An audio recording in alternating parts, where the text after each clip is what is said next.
Okay, what's going on, guys, and welcome to a brand new episode of Energized. Ross, introduce the guest, man. Today, guys, we have the head boxing coach of Tiger Muay Thai, the Bun Crana banger, Donegal's own. It's Johnboy Hutchinson. John, how you doing, man? I'm all good, thank you, guys. Good to be back.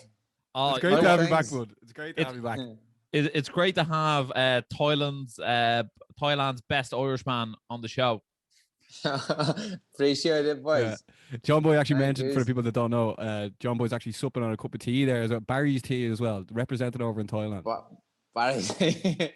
I got them posted over. For those who don't know, Barry's is the only Irish tea you should be drinking. That lion stuff is actually not made in Ireland anymore, so like you can throw that away. It's all about the Barry's these days. Yeah. And it's Barry's name, which is also a great name. I'm related to Barry, who created Barry's tea.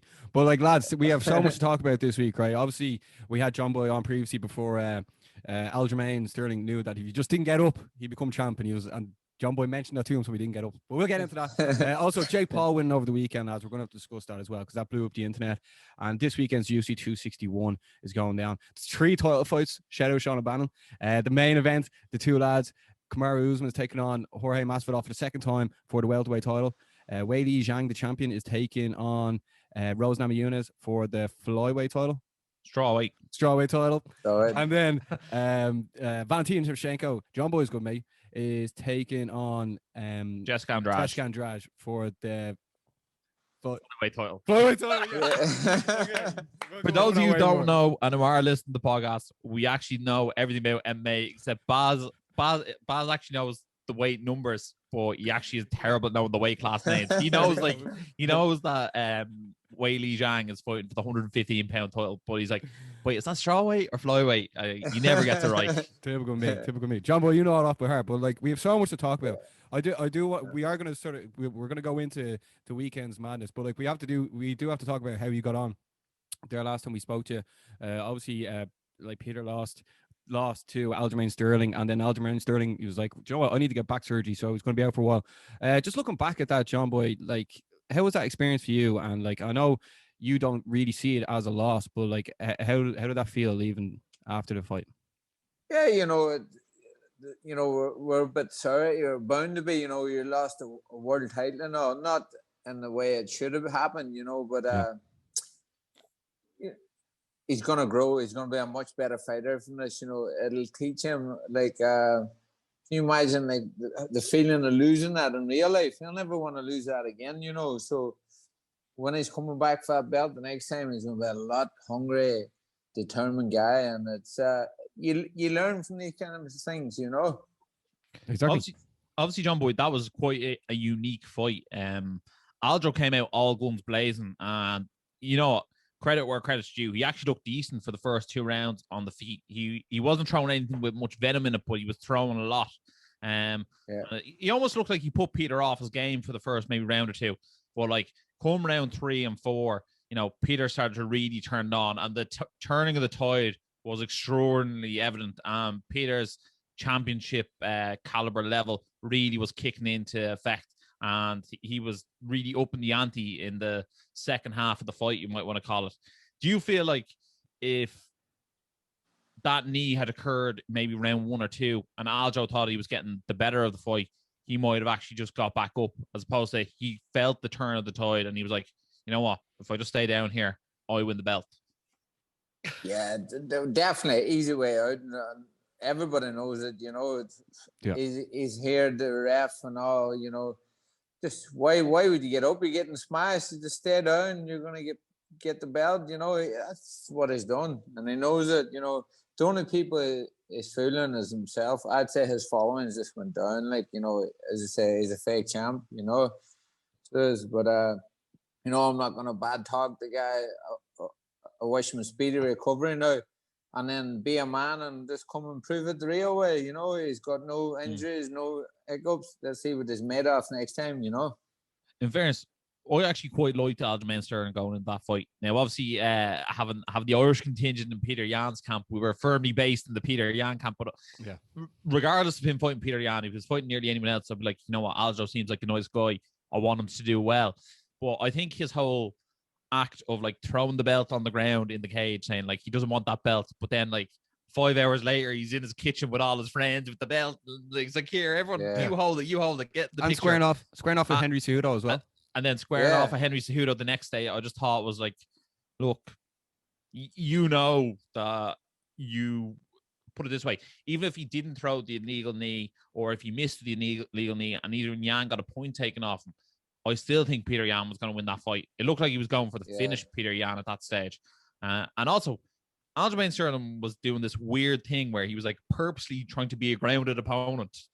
It was a very strange sort of tactical fight on Aljamain Sterling's part. But I think his stock, as you say, Johnboy, definitely went down.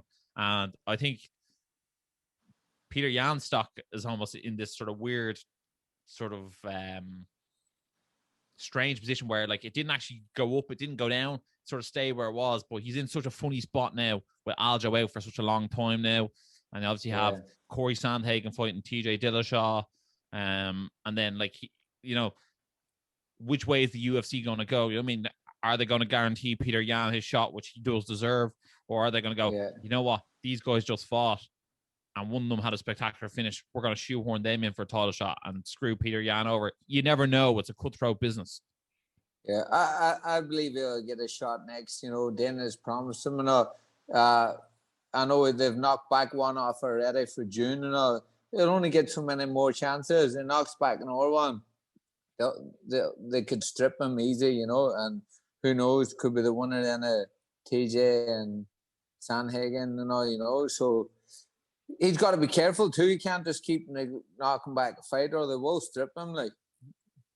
And Johnboy, who do you like in that fight between Sandhagen and TJ? Very good fight. Sandhagen's no walk in the park, and TJ's been out a long time, so it's a very 50-50 fight. But if I had to use my brain now, I'd be saying TJ. I still reckon he's still got it, and he can beat him everywhere, So it is. Yeah, I think there is a big X factor on TJ, on what TJ does come back. What will he look like? How sharp will he be? But I think in terms of, if you're looking at their history of performances, TJ's consistently put in elite level performances. And how do you think Yan would match up against TJ? Oh, I'd love that fight. That'd be a great fight. What a striking fight that would be, wouldn't it? That's the fight to make there. Fingers crossed he comes out with a good win here, because that's the fight next for Peter, 100%. Could be an interim belt or anything made for that.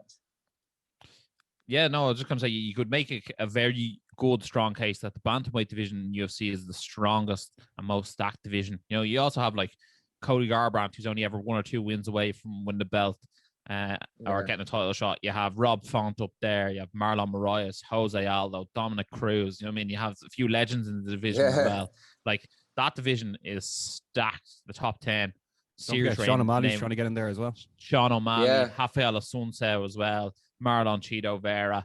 Like, these guys are like come to kill. I think the UFC bantamweight division is the most stacked. I think a lot of people like to say the lightweight division, but if you're just talking for pure talent, I think the bantamweight division is the most stacked. And then if you're to say Peter Yan is the best in that division, which in my opinion so far he is, you have to put in a strong case that pound for pound he's one of the best fighters in the world. Yeah, and that last fight made him a bit, even though that wasn't a 100% Peter Yan, everyone just said, Peter Yan's just a boxer. He's going to, Aljamain's a dangerous guy. He's going to take him, he's going to choke him out, He made Aljamain look an average fighter. That's how good Peter was in that fight.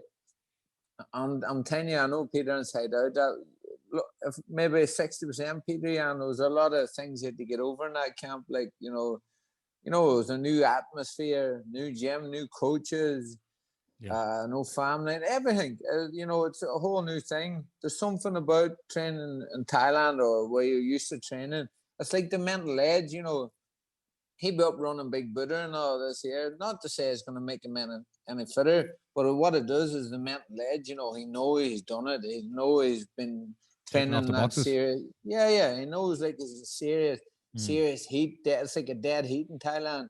It gives you a mental edge, you know. There's something about it, like, and you just have that extra spark. And even when he said to me in that fight, he goes, Coach, I'm sorry. He goes, I could hear you breathe heavy, you know, for the first time. Even though he's fit and cruising the fight, I know he can be a lot better, like, you know.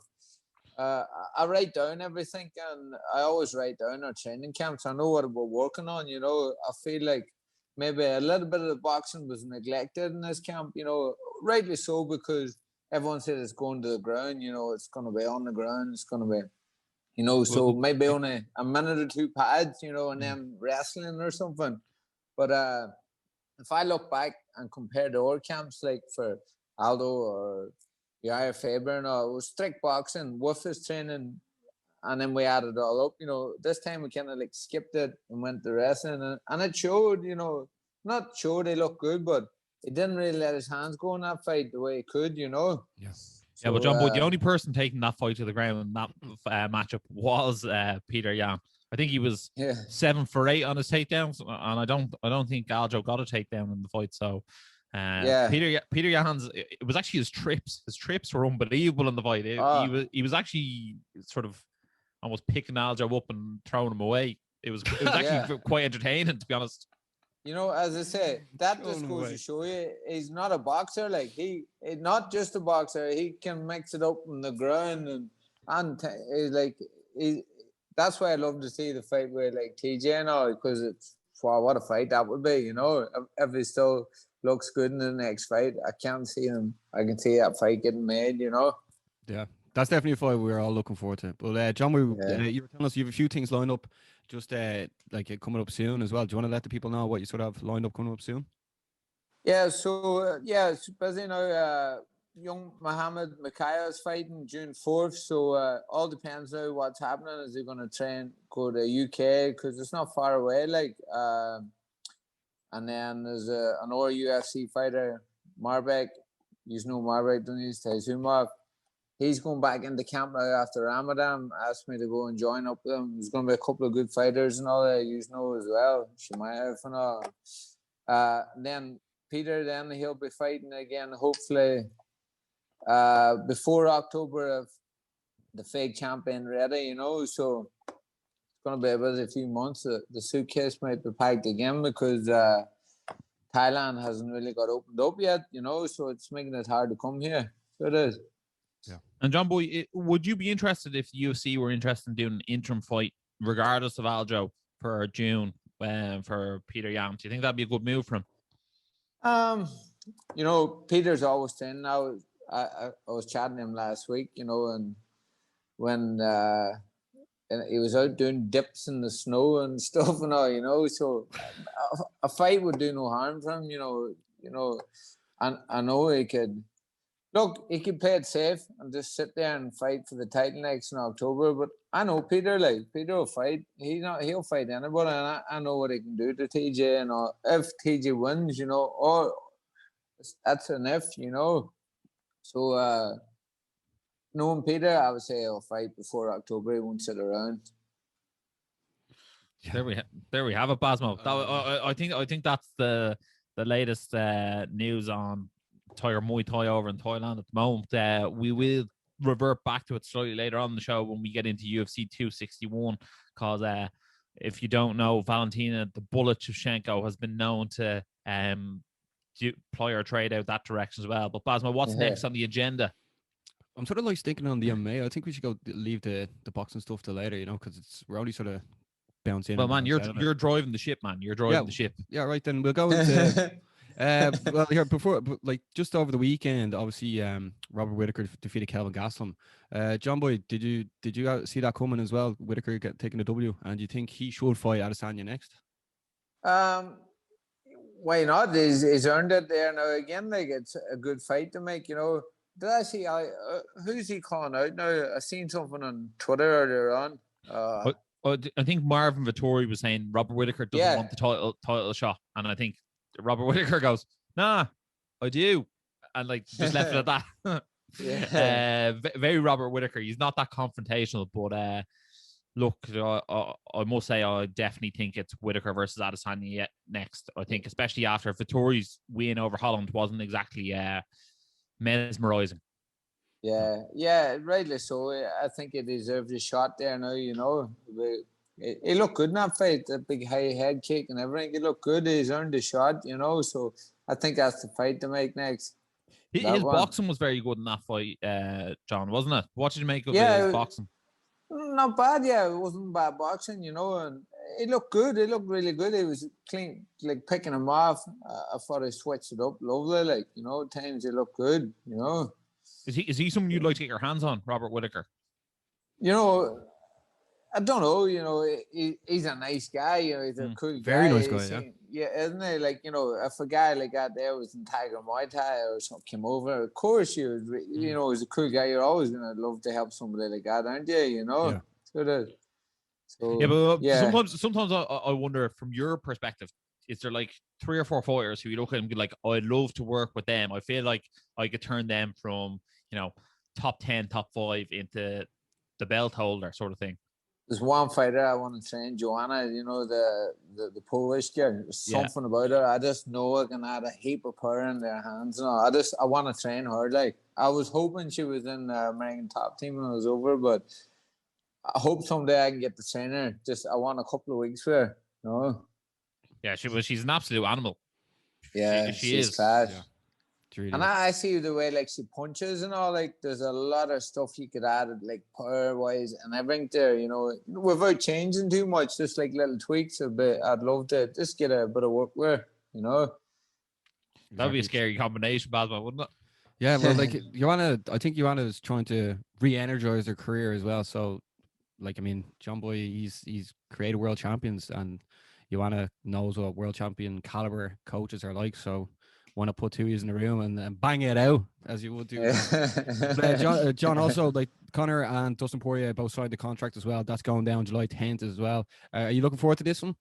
Yeah, I think you're going to see a totally different Conor McGregor, even though he looked good in that last fight too, sharp, fast, you know. But just, as I say, when you train boxing for boxing and train boxing for MMA, it's totally 2 different things, you know. I think he was training boxing too long, that last one. Forgot how to check kicks, shoulder roll instead of grabbing or shooting, you know, not the same distance. So I think you're going to see a smarter guy. And, you know, Poirier is going to come a new guy as well. But I just think McGregor's too smart, too strong. And will land clean on him this time as well. Do you think he will readapt that sort of almost karate bouncy style as opposed to that more upright boxing style? Yeah. So he's going to go back to the way it was. What way would you call that style there? It's almost like a point karate style. Yeah, like dance. a karate. Yeah. And it suits him, you know. He gets a clean strike and on his toes and moving, you know. I think that's what you're going to see him now, you know. And you got to remember he was out for a while. And I came back and did, you know, so there was a lot of dust and all to shake off. I think you're going to see a far better time fighter now. Like, he's got his timing back. He's back in the gym training again.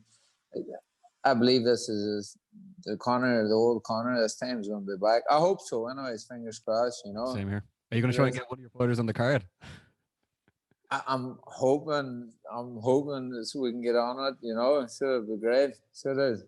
Yeah. How could you not? Like, how could you not?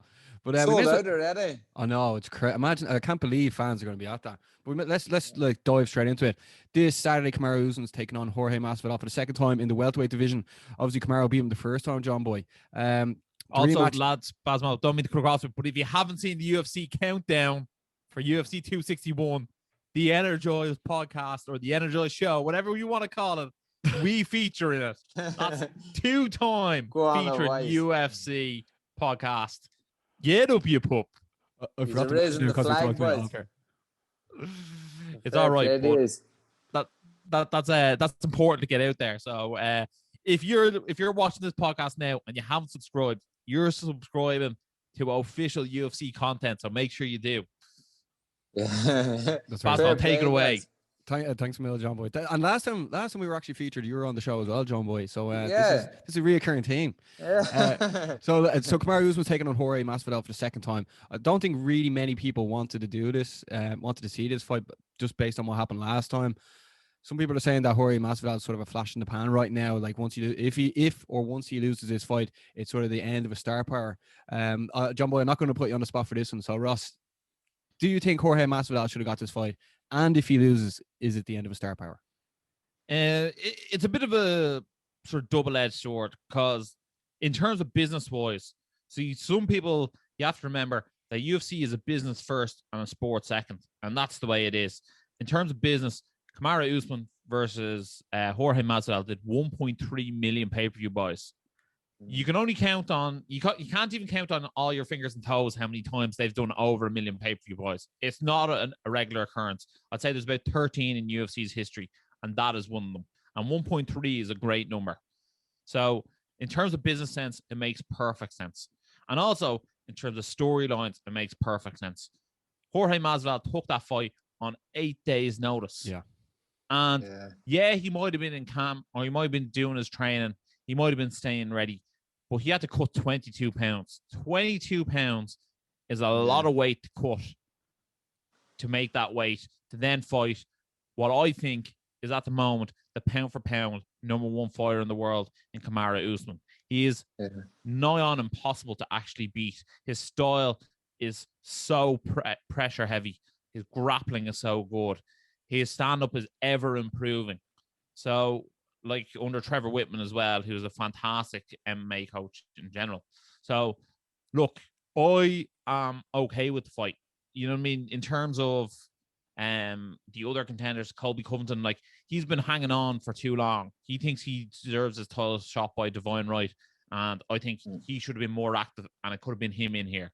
And then in terms of Leon Edwards, if all things went well against or if they went down against Kazma and they all went well from, he probably would have got this. But you know, when he had the blip of Balil, and now he's got what might be a bigger fight for him, fighting Nate Diaz at UFC 262. Yeah, so I think this almost is, you know, process of elimination. This is the fight to make. It was either Masvidal, which has proven done great pay-per-view numbers, or Covington, who didn't do as good pay-per-view numbers. You know what I mean?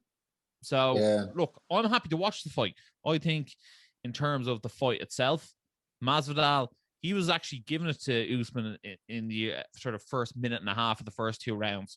And Usman struggled in the open space. Once Usman gets you up against the fence, you're in his world there, and you're probably not getting much off him. But I do think it's a bit of an interesting matchup. I do think Jorge Masvidal can offer some form of problems to Usman. Do I think he has enough to get the win? I don't. But you never know. You never know. Yeah. John Boy, you met Masvidal, so you have to watch your P's and Q's here, but yeah. You might be getting that knee. I have to back my home in out. Lock the door. Yeah. I might get I can, as you just said there, you know, I think now different fighter this time, longer camp. 8 days isn't long. You know, you can stay in a gym, but 8 days you're not fight ready. You know, half your sharpness isn't there. Yeah. So you are going to see a sharper fighter. Usman, as you said, one of the best out there. Very good. Very hard to land clean on him. You know, I can see plenty of feet stomping again in this fight. You know, it's going to be on the cage. It's going to be like similar as the last one. You know, I can't see him beating him, but I just think Usman's too good. Like, and it'll go the distance this fight because the two of them are solid. Like, you know, I think it'll go down to scorecards and all. You know, but Usman will take it, I think. Good fight. I think Usman will win it as well. I don't really know where Jorge Masvidal goes after this, but he'll get a big payday in making that decision. But the Colby Covington fight against Usman was so good. It was just like that. You almost have like, yes, it'll get less views, but you get a better fight rather than like more views. So ideally, I would have rather the Colby fight, but Masvidal, it is what it is.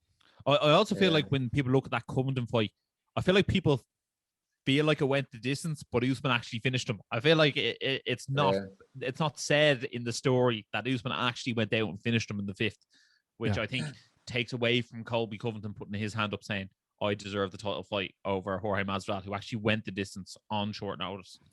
Yeah. Well, it's going to be a good fight, Johnboy. Yeah. Yeah. Who should if Usman wins? Who do you think he would fight next? Oh, good shout there. Who would you go for then? I think he's going to fight the winner of Leon versus Nate Diaz, and I even think if Nate Diaz does win, you know what I mean? Like UFC is going to go Diaz Usman, the pay-per-view. It's sold. You know what I mean? And Nate Diaz, I wouldn't argue that. Will fight anyone for a belt. You'd be a good matchmaker for the UFC too. You'd sell the fight brilliant, like, you know. There you go, UFC main man next. Don't be saying that to him, or else. Don't be saying that to him, or else it'll be me and you starting a podcast in Thailand. Be like subtitles in the bottom. Yeah, what's it called? We can always put a cap on my little guy icon and put cap on your guy Basmo. Oh man. Yeah, next time you're over with Peter, just mention that to Sean Shelby there. You know what I mean? Slide me in for the next role. It's Scram, Baz. We'll just move the podcast over to Vegas. You can come live in my gaff. Is that the call though? You think it's Nate Diaz? If Nate Diaz beats Leon, or if Leon wins, they'll fight Usman, yeah? I think the winner of that fight is up next. I just think Colby Covington gets too big for his boots and he shoots himself in the foot. If he actually fights and wins the fight, he can put himself in there. But he seems to think if he just hangs around long enough like a bad smell, they'll eventually go, you know what? You're in. Yeah. I don't think it works that well. Yeah, exactly. Then, lads, in the co-main event, Weili Zhang is taking on Rose Namajunas in the strawweight division. Johnboy, what are you expecting here? Because Weili Zhang has made huge moves since she came into the UFC. Obviously, champ now. Rose is one of the most liked women in the strawweight division and in the UFC actually as well. Former champ. Who do you see taking the win this weekend? Fireworks this fight. I cannot wait for this fight. You know, this is probably the best fight tonight for me. And we had two good strikers. Like, I'm on the fence here. I don't know who to pick for this fight. You know, I'd like to say Rose can do it, but I don't know. Two great fighters. This can be just down to the wire as well. It could be a knockout even in it. You know, I don't know. Who do you think? I have to. We ask you first. Get off that fence. Johnboy's going for a draw, right? We'll let him off on this one. For next time, you can't lie. He'll definitely pick a winner in the next fight. Well, I know that. I bet you Henry does. Look, I don't like to say, so and so's tougher, so I think they'll win. Yeah. But I do think Weili Zhang proved against Joanna Jędrzejczyk that she has a serious chin on her. And I wonder will she be able to take Rose Namajunas' punches. I think Rose Namajunas is technically the best boxer in the strawweight division. I don't know if Johnboy will agree or disagree with that. He'll have a better take on that. But definitely she's up there. I love her style. Yeah, exactly. So, like, I'm going to say Rose. I know Weili will probably be a heavy favorite on the night, but I think Rose is so composed under those pressure situations, and she looks so nonchalant at times in there. And I just think if she's on her game, I actually think she is the best strawweight in the world. The only reason she lost her belt, she got slammed and she against Jessica Andrade, which was unfortunate. Yeah. But I think Rose is going to come back and win the belt here. Yeah, that, you know, I didn't want to be biased now, but I was thinking just if I had the edge, I'd be going for Rose as well. Like, her striking's class, but they're two good strikers, you know. What a fight. This is going to be one of the best fights at night, I think.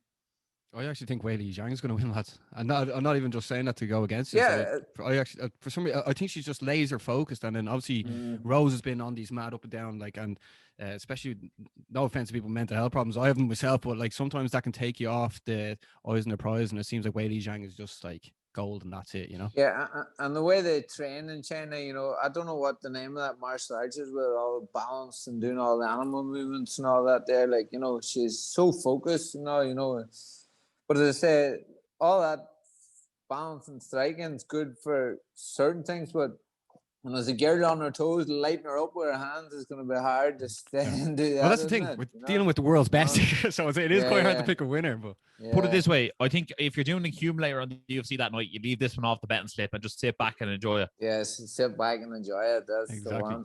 Okay. And then we'll go into the Coco main event. The champion Valentina Shevchenko is taking on Jessica Andrade for the women's flyweight title.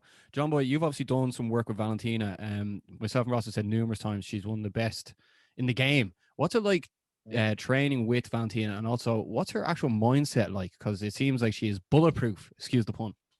Yeah, well, you know, like they have, when they come to Tiger Muay Thai, they have their own little camp, you know, like they stay in a circle, you know. Yes, we see them and meet them, but they have their own thing, you know. So it is. But her striking's amazing, like, and she's a balanced striker. She can hit hard, pinpoint, and she's so humble, like so humble person, like she's down to earth. This Brazilian's as tough as they come, but I reckon she's going to walk forward and she's going to just pick her off at ease. You know, I don't think it's a tough test for this fight. I think she's a comfortable win for her. You know, she's tough. I can't see a knockout coming early, but it may well come later rounds. You know, she's going to win it easy. I think she's made for it. She comes walking forward. She'll shoot. It's a win-win fight. I was listening to Ross. I was listening to Big John and Josh earlier. Shout out to lads, and they were saying that maybe Jessica Andrade could be looking at other things. Obviously, she's best mates with Halle Berry now, you know, but taking selfies with Halle. But Ross, do you think she may have taken the eyes off the prize, or is she just bulletproof? No, I do think this is the ultimate ball of Matador. It really, really is. I think Jessica Andrade is coming forward. And she wants to fight you in the phone booth, and she wants to throw hooks like there's no tomorrow. Yeah, she's probably the most powerful person in flyweight and strawweight. She hits like a truck.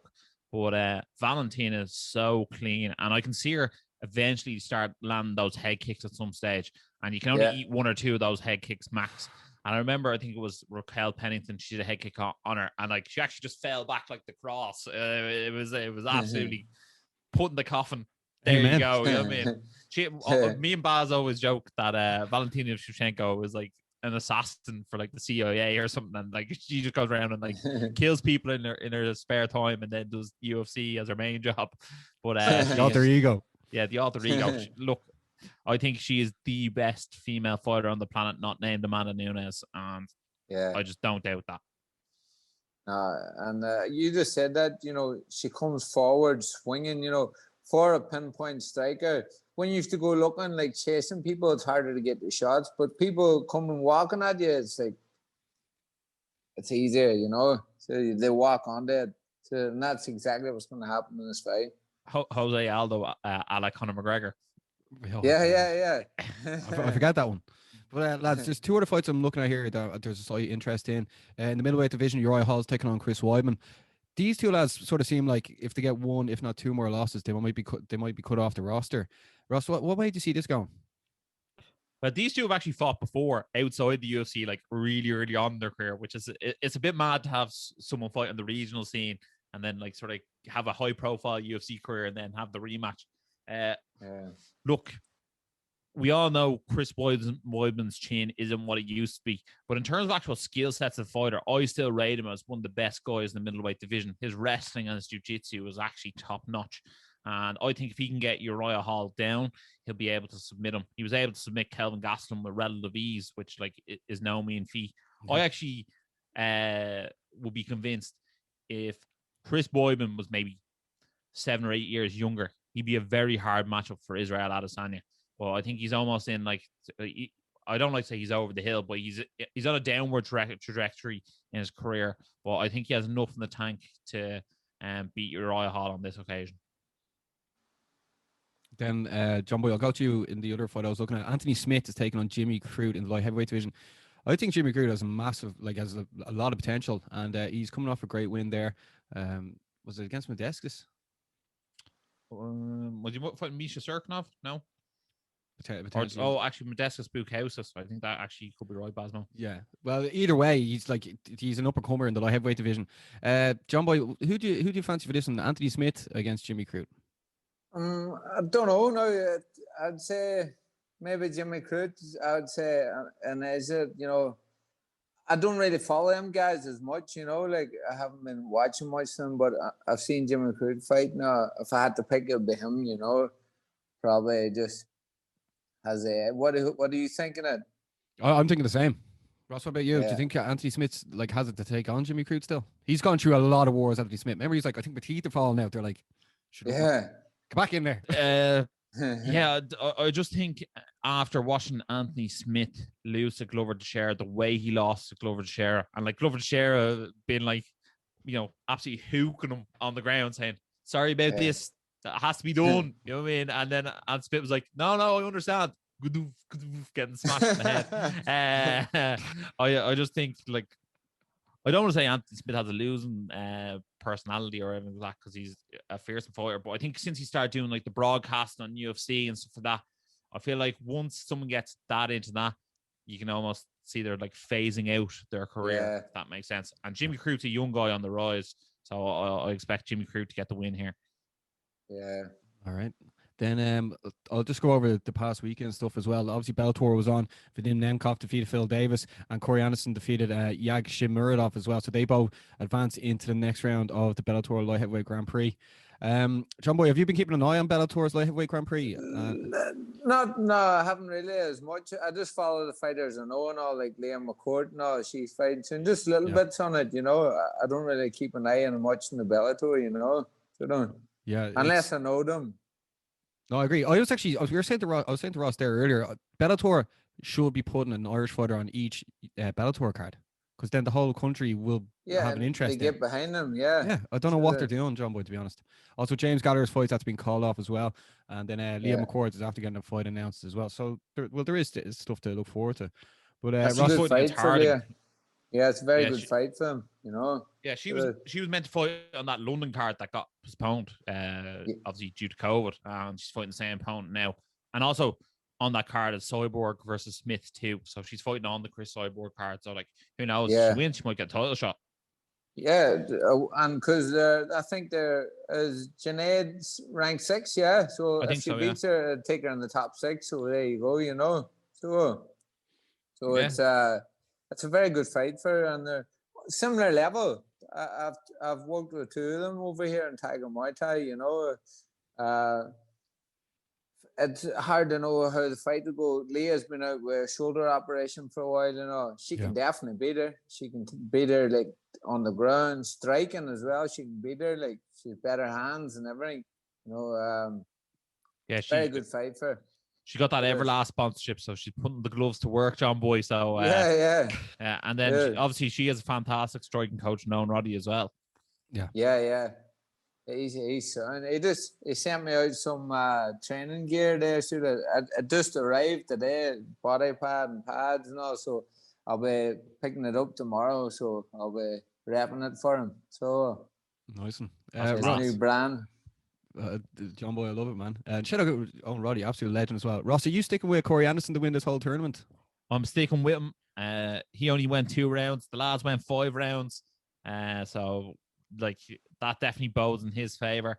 But so far, Basmo, I think you've been right on all the shouts so far. So shout out to Basmo, the pick king these days. Yeah, the last 4 accumulators I've done in MMA events, they've all come right. So I'm rolling in the dough right now, Johnboy. I'll be over next week.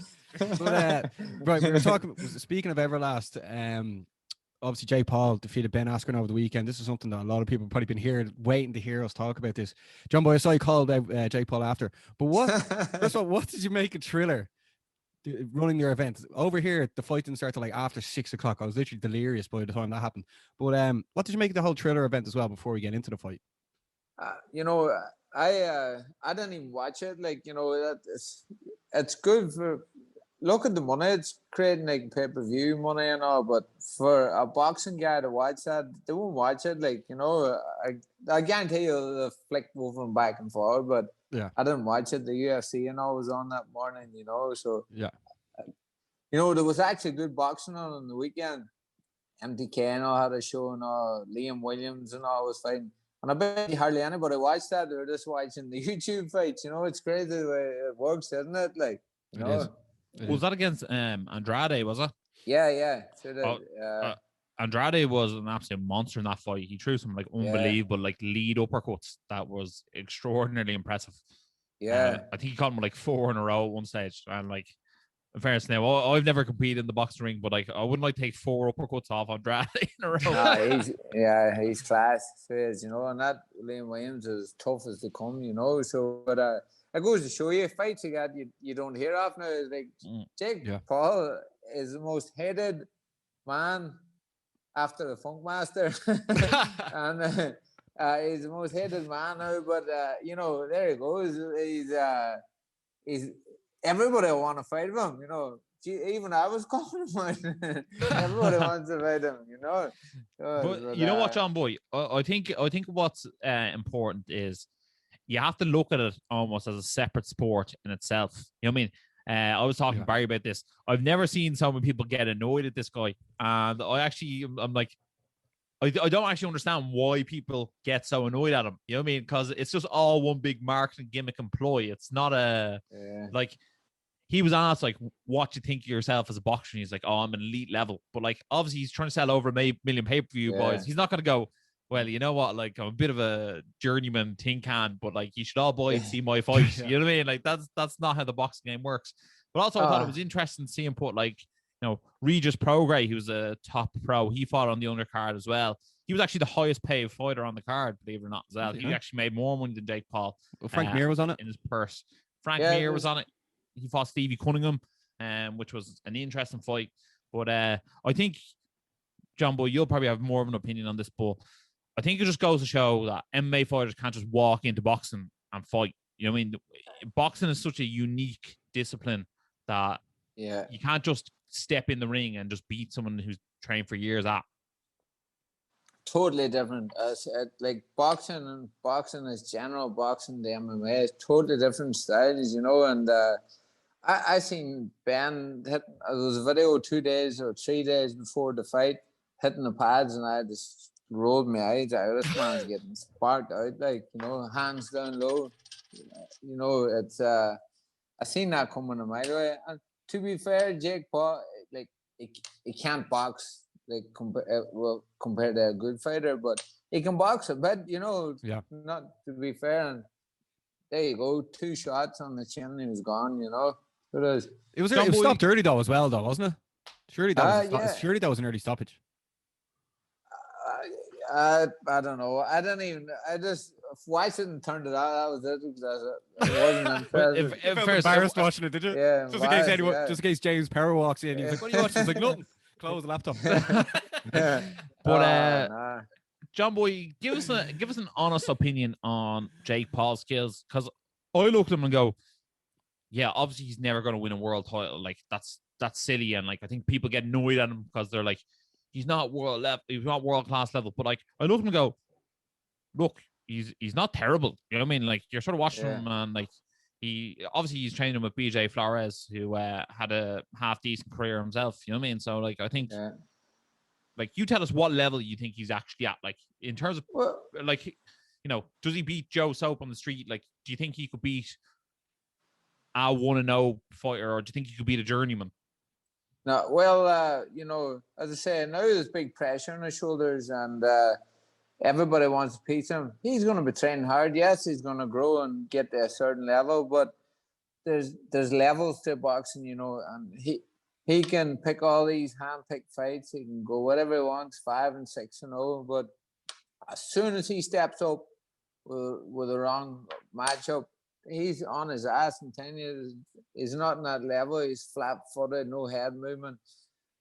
I'd love to see even McGregor now. Someone would spark him out in a boxing fight too, and you know, I believe it'd school him too. I think Jake Paul and his team are too smart to actually put a boxer in there. You know. Yeah, they know they'll build like up, right next move. I don't think. And any promoter that the promoter promoting there now, they don't want him beat. Look at the pay-per-view money he's bringing in. That's his golden boy. You know, he's the main man of boxing now. They're going to want him all the time. Yeah, money is raking in like. Yeah, I was going to say, I think he's going to fight Dylan Dennis next. I don't know, Baz. You probably have your phone in hand there. We asked a question on Instagram. What are the results like? I think 90% of people probably said have him fight Dylan Moran. But I don't think we'll ever see that. I'll just go over them quickly. Okay, Woodley, Dylan Moran, or Tommy Fury, Anthony Taylor.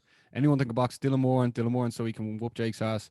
KSI, Woodley, Dylan Moran, Barry Moore. Shout out Jake for that. Royal Rumble, Paul Brothers versus Energized Podcast 3 Arena. That Johnboy, you'll probably be down for that. And then a boxer. Johnboy, obviously some great names put in there, specifically Irish ones. But who would you like to see him take on next in the dark? Or did them names there, Tommy Fury? He would smash him through it. I'd love to see that. Did they call him out? Did they? Yeah, they back and forth. I'll guarantee you he won't take that fight because he knows he'll get smashed. So, I think it's going to be Dylan Dennis, man. I think it's just the next logical step is Dylan Dennis. Yeah, I suppose if you're looking to fight another MMA fighter who is not renowned for striking, to be polite, Dylan Dennis is your next opponent, really, isn't it? And why not? Yeah, but they called out Nate Diaz as well, didn't they? I see that today. He goes, "Hey, Nate," or something. I think Nate Diaz would smash him in boxing as well. Like them boys came from boxing background as well, Yeah. But I can't see Dana letting Nate Diaz do that, though. Oh no, I could definitely see him let him do it, and UFC get involved in promotion for it some way, and UFC will make their cut. But I can't see Jake Paul fighting him, because he's not knocking him out. Like, Nate Diaz is an absolute zombie. You know what I mean? Like he doesn't go down. So I don't think Jake Paul wants that. Jake Paul wants people who he can potentially knock out in the first or second round. Like, that's his MO. Yeah. To land his right hand and hope for the knockout. Yeah. So what was them? Was it purses? Was it about $600,000 or something? I think Ben got $500K. I think Jake Paul got 690, and I think Regis Prograis got $850,000. Now I don't know who was cut in on the pay-per-view percentages, but I'm sure Jake Paul was definitely cut in on the pay-per-view percentages. Yeah. Well, there you go. Can you imagine Nate Diaz and him? There's definitely people buy that because they know Nate Diaz have a chance of knocking him out as well, So it's a money spinner, So it is. But it might be too early for him. The things about Triller, they overdid it too much. They're too many people. There was too many there's a celeb, there's another celeb. It was like walking down LA or something. But I didn't even watch it. We had it on just waiting for the fight, and then there was fans and the music. I don't think live performances ever translate well onto a pay-per-view sort of thing. Remember Metallica were on what's that one? Affliction. I'm not too sure. What's one Fedor was meant to fight Josh Barnett? Yeah, Affliction. Yeah, it just doesn't really work. Yeah. But I only think a live performance can work at a fight if it's part of someone's ring walk. Yeah, I'll give you that. And that's it. Yeah. It's not the Super Bowl you're doing here, lads. You know what I mean? I'm here to watch a fight. If Bruno Mars comes out and does a 20-minute set, I'm not going to be happy about it. I like Bruno Mars, but I'm not here for that. You know what I mean? Exactly. So I think there was too much of that. There was slapping competitions in it as well, where and then obviously there was a big uproar on the commentary. People were saying, Oscar De La Hoya was slurring his words and couldn't understand what he's saying. He's rumored to come out of retirement, Johnboy, and be fighting Eddie Alvarez in a boxing match. What do you make of that? And is this going to be a new thing and a new form of entertainment, or should this just stop where you get an old retired fighter back in the ring? What's your take on it? Yeah, but Ross, also Evander Holyfield's fighting your man, the Irish lad that beat Mike Tyson as well. That's going to be Kevin the next McBride. Kevin McBride. Yeah. Kevin McBride. That's it. Sorry. Yeah, I met Big Kevin out in Boston. But it's crazy. It's crazy. It's destroying boxing, but they're making money out of it, and this is what it is, and I don't know what to make of it. I tell you, that last fight at Tyson, but he looked good for his age, didn't he? There's something about Tyson you'd want to watch him anyways, isn't there? No matter what age he is. But the rest, it's taking the biscuit now, isn't it? Yeah, I 100% agree. Do you think if you put some of the world's best prospects in boxing on these cards, it could actually help boxing in the long run, that you're bringing all these eyes to boxing that never watched it before? Because, there was millions of people watching that who don't watch boxing, but they like Jake Paul, so they were watching to watch Jake Paul. But if you put a superbly talented fella on the fight before Jake Paul, like they put Prograis on this one, do you think that could help boxing in the long run? They've done before us. Yeah, I don't know. It's hard, you know. If you're looking at a boxing card and it's stacked, you're like, yeah, you'll watch it, and then you see like a YouTuber fight, it puts you off straight away. Can you imagine how Billy Joe Saunders fight Canelo, and then there was a YouTube fight on it? Yeah, but didn't Billy Joe fight below like one of the other sort of YouTube cards as well? And so did Badu Jack. Was it the last time? Yeah, was it? I think it was. Yeah. Yeah. I think he did the Logan Paul KSI one. I think. So, that's right. You're right. Yeah. There you go. Oh no, was it Gabe against Jake Paul? I think in Miami, maybe. One of them. Yeah. Yeah. I don't know. It's I believe it's one of the or you know just stick to the boxing. But as I say, they do rake in the TV audience. You know, they do. Yeah. Yeah. To me, like I love watching boxing. I'll be honest. I probably watch more the higher level boxing. Like if I don't know who's in the main event, like I probably won't turn on the card in the first place, sort of thing. But like I enjoy watching it, and I don't mind those sort of gimmick matches or gimmick fights. But I think they almost need to have their own place in the sport. It needs to be like I don't view any of them as boxers, Johnboy. I view them as they use boxing as their medium to gain viewership for their content, if that makes sense. I don't view it as boxing. I go, these guys are YouTubers and they want to compete against each other, but you can't really be like, my video is better than your video, so like they need to do something, so they box. And like boxing's the tool. I've accepted that boxing is their tool, and I'm okay with it. And I might watch sometimes, I might not. But like you know, I think boxing has plenty of its own problems in its own right, and I think if anything, this has drawn a few more eyes to it, which could be good in the long term. Yeah. And you know what? Fair play to them. You can't knock them. Load the money they're making. You know, they're smiling. It doesn't matter what people think. They're rolling and smiling and they're living their life, aren't they? And they're doing well. Yeah. At the end of the day, it's just entertainment. So if it really, really pisses you off, you might need to just get over it a tiny bit, you know? Yeah, you need I think a few people need to look at themselves who are getting so annoyed by it and just be like, you know what, like, just like, you can actually just, you know, hit the big red button at the top of your remote and just turn it off if you don't want to watch it. You know what I mean? No one's forcing you to watch it. Or stick to UFC. Yeah, exactly. Like, at the end of the day, like, put it this way, if there was like a celebrity football match on and there was like 22 celebs, 11 on 11, I mean, if I thought the football was shite, I'd probably turn it off, and like I wouldn't start like going on Twitter being like, Jeremy Lynch, you're terrible at football. Ollie Murs, stop kicking that ball. You know what I mean? Like Ollie Murs. I mean, like, well, I think they were the people who played in the last. No, I know, but like Ollie Murs. Yeah, like you don't see, you know, Cristiano Ronaldo doesn't start tweeting them being like, fuck you, man, for playing at Wembley, you absolute prick. You know what I mean? Like, I think if you view it in jest. You know what I mean? Like, you have to sort of accept that, like, they're doing it, they get the views, and it's, you know what? If you look at it as a bit of crack, why not? Yeah, you can't put that any better the way you said that. You know, it's perfect. If a celebrity football match, you'd watch it. You know, you can't slag them off, like, you know what I mean? It's and they have the balls to put themselves in that situation as well. So, like, fair play to them, you know. Yeah, but you know what it is? It's what pisses people out. Then when he starts calling guys out, you know, knocking out, that's what he's stepping over his league a bit. You know, I don't think it's Orga. I think especially just that Jake Paul, he's pissing many people off, isn't it? He's a master at this, Johnboy. You know, you don't become a multi-millionaire at 23 there you go. Being a tick, you know. No, I do think that him pissing people off gets even more views because, like, so many people tuned in to hope Ben Askren would win. You know what I mean? Yeah, it's the Floyd Mayweather effect. You know what I mean? How many times people buy pay-per-views to hope Floyd would lose, and it just never happened.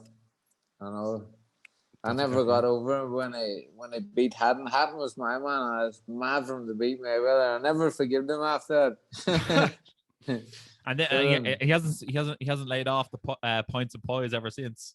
No. Well, he's with all that money, how could he be? Actually, just on Ricky Hatton there, his son Campbell Hatton there fought turned pro there recently. What do you make of him? Do you think he could be a prospect to look out for? Lots to develop. Like, you know, he's far off. People's looking at him going, he's not his dad yet. Yeah, he's not his dad yet, but give him time. Look at Conor Benn and all, you know. look at the way he's developed. You know, he's up there. He's even better than his dad, Nigel. Ben, you know, who's to say like he's got a good team around him? Ricky, his uncle, and Matthew Hatton. You know, he's got the right people around him. He's got the right team. They push him on a nice way, not too fast. He's a lovely kid too. Like, who knows? What I liked about him was just, you know, his character, and he was a bit like his dad, wasn't he? But he just hasn't got the same hands there yet. But give him time. No. Good things will come. Good things will come. Good things will come. And Basmo, anything left on the agenda there? No, I just wanted to add in that PFL returns this Friday as well. Anthony Pettis is fighting in the lightweight division. The week after, Roy McDonald's actually fighting as well. And the week after, Verdum's fighting. So there's PFL on Friday, and then obviously UFC on Saturday. And then Bellator doesn't return till the 7th of Brendan May. Loughney is fighting, isn't he? Is he on that card? Brendan's on this Friday. It is this Friday. Yeah, I knew he was going to be fighting soon, but I didn't know which day. But and then obviously the Anthony Rumble Johnson's going to be taken on Yoel Romero, I think on the 7th of May to Friday. Bellator's off this weekend. So it's PFL Friday, UFC on Saturday. But that sort of like wraps up all that sort of crack. Is there anything else we haven't gone over, or we should? Is there anything else you want to say, John, or anything? I don't know. Maybe we passed over anything. Obviously, the Jake Paul stuff we went over. This weekend's UFC 261. The weekend's Bellator. Who's your money on Billy Joe and Canelo? I'm gonna have to go with my strawberry blonded fellow Beardian, Canelo.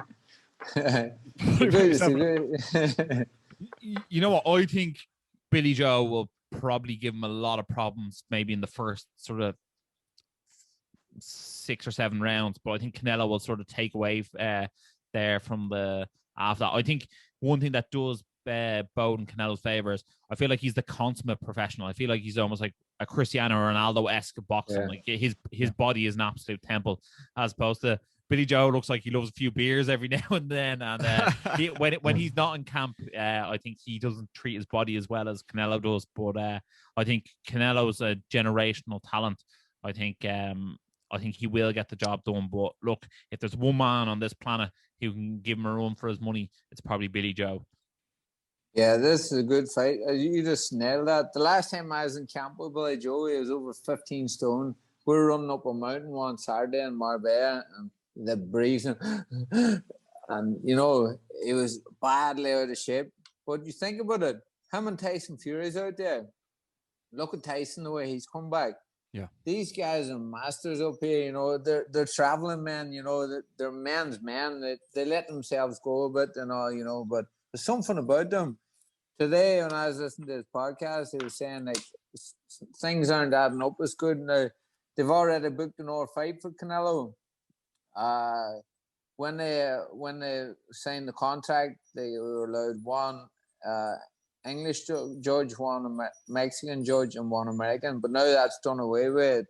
I don't know if it's Mexicans or whatever the judges. So there's little alarm bells ringing up. They said, "How do you see his fight going?" He goes, "All aboard if it's like no cheating. You know, if there's anybody can win him, it could be him." The man could tell Sam, the Arabs, like, listen to him today. I was like, whoa, you know, this guy's right, you know. I was like, it just turned me a bit. Like, I'm a big Canelo believer. Like, I love that man. Like, but any man can box him as Billy Joe for a while, you know. But he hasn't got that power to hurt him. Like, it's going to be a long night for 12 rounds in there with that man. Oh. Is that in May? Is that in May? May, it's not far now. Like, yes, Cinco de Mayo. Yeah. Where's it at? Where's it at? And again, is it in Mexico Vegas, City? Is it? I actually think it is Vegas. I think it probably is. Right. Yeah, it's Vegas. No, they're in Vegas, but it's somewhere else. Is it Miami? No, I don't know. It's somewhere. Maybe I must have in there. That actually rings a bell as well. But I've been like, that rings a bell about 3 times. Yeah. Come here, Johnboy. Did you get that package we sent out to you? Has it arrived there yet? No, what? I don't think. Maybe did you send Tiger Muay Thai? Yeah. Yeah, we sent you like an X-scarf thing, what's called, so you can wear it as a mask if you're going to the airport or you're going to the shops and you have to wear your mask still over there. So you can just pull it up and pull it down. And it's got the Energized logo on it. Brilliant. I'll check in Tiger's office. It'll be in the office. If it's sent to Tiger, my name will be in the office, you know. I made sure to put down Tiger Muay Thai and then Johnboy just in case anyone was like thinking about robbing it, you know. It'll be kept there, but the gym's closed, you see, so I haven't been in the gym, so maybe that's why I haven't got it, you know. Well, you'll have to go for an essential visit now. Yeah, brilliant stuff. Yeah, lads, I'll that have fight. a few t-shirts for you soon as well, boys. I'll send them across. So Class. That's why I thought you got the next scarf because you were sending us that. But I'll just let you know it's on the AT&T Stadium in Arlington, Texas, on the 8th of May. Oh, Texas. Yeah, right. Yeah, and it's did somebody say 70,000 people? No, am I wrong in saying that? Oh, that's a 70,000 stadium out there. Yeah, 70,000. Yeah. Wow. You know what? I think that would go in Billy Joe's favor. You know that I think he buzzes off the crowd. But look, what's called we might get you back on for that fight and get you to have an hour chat. True. We'll definitely have you on again, Johnboy. What are you looking forward to seeing the fans in the stadium this weekend as well, lads? That's going to be so weird. That's going to be so weird, isn't it? I can't wait for it. Like, you know, it's just the atmosphere back, you know. It's going to be great, isn't it? Also, as well, do you think people are going to sort of turn against Masvidal because obviously he was like high on the Trump thing, then he was high on the Jake Paul thing there? Do you think because he is sort of he's fighting in Florida, that's sort of his base as well? Do you think what way do you think the fans are going to be split? No, I think the Masvidal fans are going to stay there. Yeah, they'll be there. Masvidal's a big following over there, you know, and say it's packed out and it's sold out already, is it? Yeah. If you actually think about Masvidal, right, and you think of his like street fighting career, like you probably walk into a bar in Miami and like they'll tell you like the legend of Jorge Masvidal. You know what I mean? Like it's probably some story of it. You know what I mean? Like he was only 17 when he was fighting in the back gardens with Kimbo Slice. Yeah, he's a hard man, isn't he? Yeah. Definitely. Reminds me of the good old days of Johnboy sparking people out in the back of Buncrana. Johnboy, like it's always great to have you on, and also myself and Ross really, really do appreciate it. Like all the messages you send us all the time, and then all just everything and everything you're doing is great to see another Irishman flying the flag. Is there anything else you want to say to all the Johnboyonians at home? Thank you for listening and tuning in. Thank you too, guys. You know. Yeah. And then hopefully we get to see you this year. It could be next year, but who knows? Ross, what about yourself? Anything else to say before we wrap things up?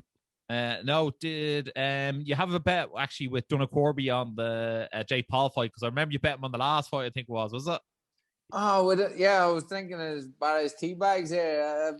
They sent me out a heap of tea bags. I was out of tea bags. I said, what's the deal? I go, tea bags, and I can't remember something else they sent as well, but fair play to them. There's 3 boxers. They have enough for 2 years, the team, you know, like. No, he's a legend. He's a legend. He's another person who's really, really grinding and doing well at it as well.